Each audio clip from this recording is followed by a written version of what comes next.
All right, welcome back here. Welcome back. Joseph James here once again.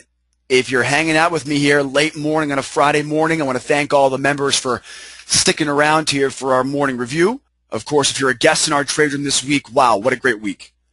Now, I know it's been a real slow, sloppy Friday morning, of course, OPEX.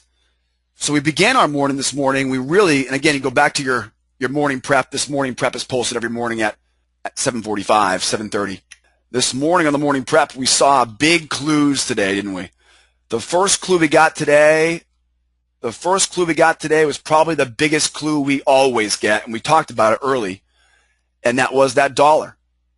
And so this morning, we begin our day this morning. We knew it was OPEX, and so, of course, OPEX tells us, I usually don't put too much stock in OPEX. To be honest with you, we've had some great OPEX Fridays. What I always tell my clients is here in the trade room, and I remind you guys this morning, was that on a Friday morning, we know there's going to be windows of opportunity. It's up to us to sit on our hands and wait for those windows to open up. If they don't, we got to be patient. And we got to know, too, you got to be careful trading after 11 o'clock. So we began the day today. Of course, we had the range here on the dollar. You can see, right? That range in the dollar definitely made it easy to see. We were right in the middle of the range. And we had this wedge, right? So the dollar wedge in the middle of the range. If you recall this morning, I said this is rule number uno, dos, tres, cuatro. These are major red flags. So we saw the first red flag coming at 7:30. And you can see here, this is actually the current chart right here, the dollar hasn't done anything else. We've got a little bit of a downward move here in the dollar, as you can see, but really for the most part, dollar has been very slow and sloppy. Now, because the dollar didn't move this morning, fundamentally that tells us neither should crude, neither should gold, neither should Russell or Euro or the S&P. So whatever's happening right now, and we're joking around by saying they must have said something on CNBC this morning because that's the only reason why this market will be falling right now. Tough to tell why crude fell out of bed this morning. But and we talked about this earlier, this is one of the first times in a very long time, I can't recall, we've seen a market that set up like this, literally went through the wedge lows and never reversed. It's probably been 6 months. I can't honestly recall the last time this happened.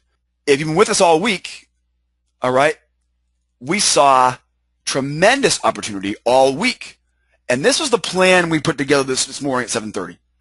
The plan was we initially began inside the range and then we tumbled. Well, when we fell, we almost made it right back up in, didn't we, guys? Triple top, right, back up in. So we were expecting, like every other day this week, Tuesday, Wednesday, and Thursday, boy, we had some really great days. We expected this morning to have a similar thing. We expected, okay, so we got to wait. We'll wait for it to reverse. Well, how do we know where it's going to reverse? We found a really big clue, and this is coming right off the 34 range chart. You can see this double top right here. Now, we had a couple of questions earlier about double tops. Remember, in my humble opinion, it's the structure of a double top that makes it significant. Okay? It's not the actual two tops to it. Because on one side, a double top could go like this.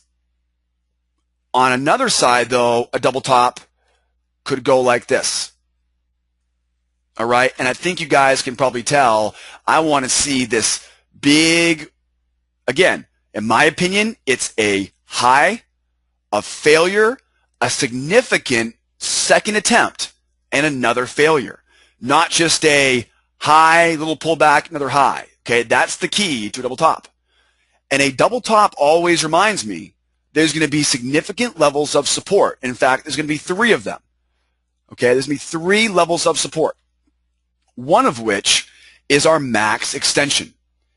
And we talked about this morning about how if we did end up dropping through the previous lows around 100, we talked about how we would look to buy at that double top support. You can see the green circles here.